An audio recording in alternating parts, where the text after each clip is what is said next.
about the next generation and nation building. And I think we have to have a process of talking, and maybe some insight would be useful of how do we take that step forward. Professor Makgoba always reminds us in our conversations that we need to ask the students what they think. Yeah. We never tend to engage enough about that, because that's really the people, and the students got an amazing insight because they're young people with young minds who haven't been corrupted by any kind of history. Mm-hmm. And they've got a lot to tell us about what we should be doing in the future. And we need to, in some way, create an empowerment to shape how we deal with it. Thank you. In fact, it's what you are calling for is like a market research.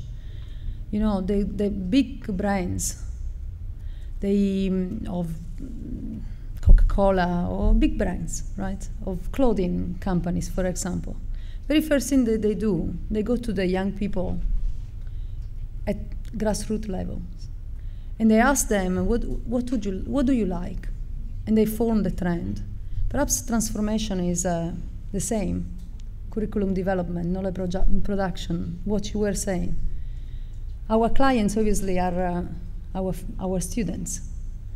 When I went to the Executive Leadership Academy of Berkeley University 3 years ago, thanks to also a suggestion from Professor Makgoba to develop the new leadership at UKZN. And I met with the Vice Chancellor, with the President of Harvard University. And he told me, or he told us, the people there, I'm not sure if it was Harvard, maybe Sabia and Kesh might correct me, one of the big guns in the States. And he said, you know, what I do, I always spend my time with my students and with the community. And I remember once, I met Professor Makgoba. He was in a sort of overall, and he was talking to students, and I didn't recognize him. Then when I saw him, I was wondering, it was many years ago, at the beginning of the merger. I thought, what is the Vice Chancellor doing? And you know what he told me? He said, Christina, the most important thing is when you have moments of unrest with the students, right? And back then, there were many moments of unrest with the students. But you take them out to Nando's. Have a nice, not a nice beer or something. Take them to Nando's, I remember that. And the two things are linked with what Rob was saying. Because basically, they give us a sense, first of all, of what we are and where of what we should do and where we should go. I believe so. Thanks very much for your comment. Perhaps the audience of, the panel and or perhaps Professor Makgoba would like to reply to what Rob was saying, or add something. Yeah, I think I can only say I don't think what I'm going to say is something that members of the executive have not heard from me before. I don't think as a Vice Chancellor I would find it comfortable to be in a university where I'm scared of students. Mm.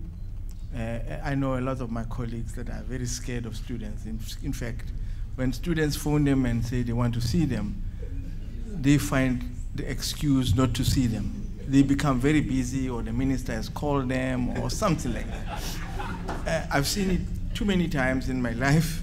And it always makes me laugh, because it's not that actually the students don't realize that. They actually get so fascinated by it that they tease you all the time. They want to see you because they know that you want to run away, you know. So I think that's the one component.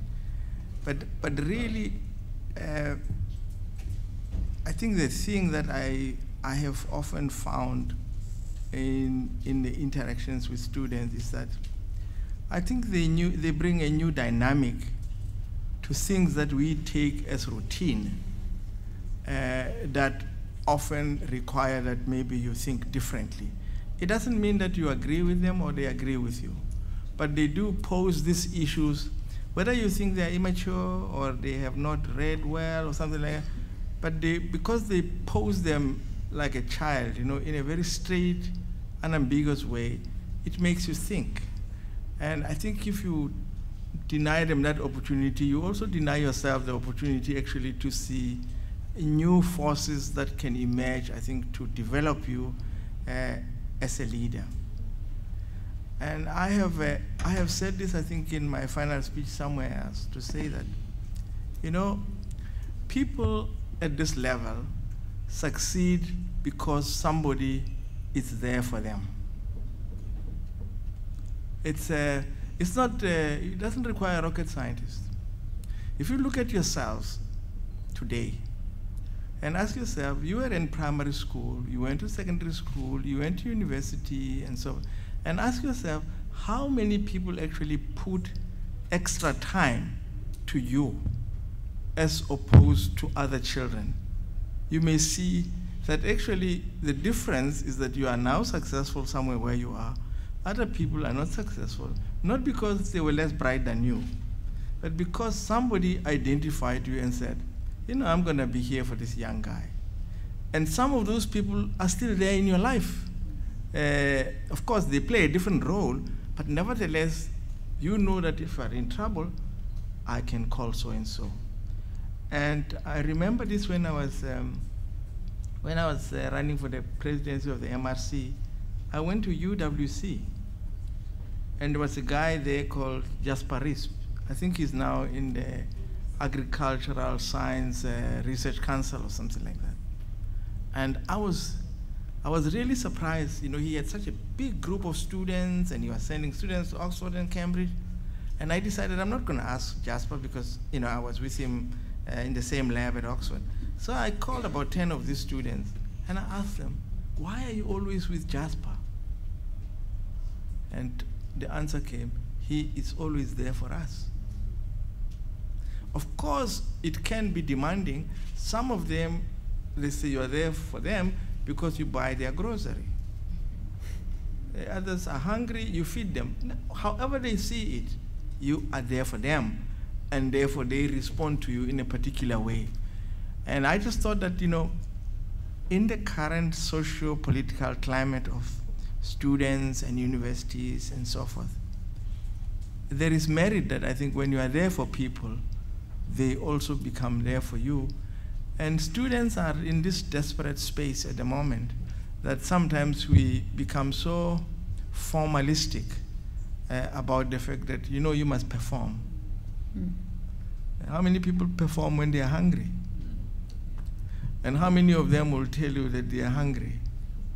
So I think if you can have opportunities of those kinds of things with students, I think you've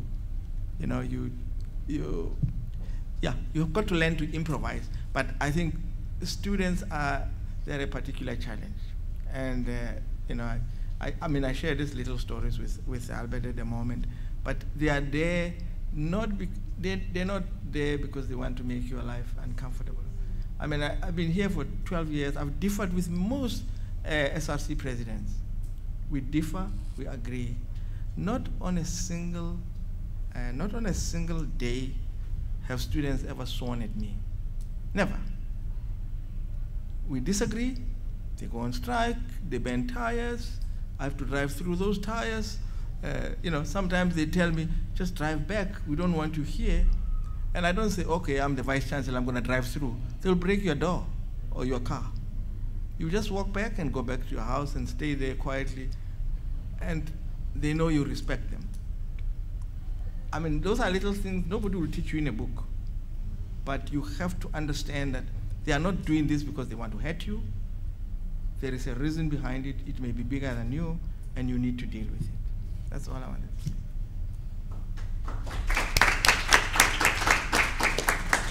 Yes, Professor Deka. That was very, very beautifully said, so I can't match the beautiful way in which you said that, but it was a very important point, and it goes back to a discussion I was having earlier on with UKZN, and that is really about the role of academics, the role of professors, and I think it's absolutely imperative. It's a message that I got from the late Ralph Miliband when I was at Leeds University, that the most senior professors need to teach, they need to engage with not least undergraduate students. I know it's a condition of employment at a place like Princeton, also I believe at MIT, that you teach at least one undergraduate class, even if you're a Nobel laureate. Paul Krugman has to teach an undergraduate and a postgraduate class. And that keeps the conversation going, keeps the connection alive. And it sends out a message to the next generation that you matter. And I think that is something I'd like to reinforce. That if one has to profess, one has to profess, and not hide behind the idea that one is some kind of specialist researcher who has no broader. Thank you. If it is quick, yes, because we are running out of time. Yes. Thank you very much, Chair. I'm Petty Matutu from the Department of Science and Technology, Nice to meet you. which oversees a number of entities, including the National Research Foundation. I think today's experience for me, it's enormous. The kind of boldness which is required for an institution to be driven in a particular way when it comes to transformation is an aspect that we are not conscious about as policymakers, and when we monitor performance of the NRF, which happens to be Albert's previous job. And what it is saying to us is that it requires very strong leaders, and it requires a buy-in from a lot of quarters into the institution. It would be very interesting to have to sit in a similar seminar. Nico, I think this will be your job. For a vice chancellor who was not as confrontational and as forceful as Professor Makgoba, to hear if this would still be possible, or these kind of achievements, not marginal achievements, or incremental changes that you were mentioning. Thank you very much. Thank you. In fact, thanks for your intervention. So I think, unfortunately, we have to close this session. Time is running out, and I leave the floor to Cheryl and Nico. So thank you very much to the panelists, and of course to Professor Makgoba. Thank you.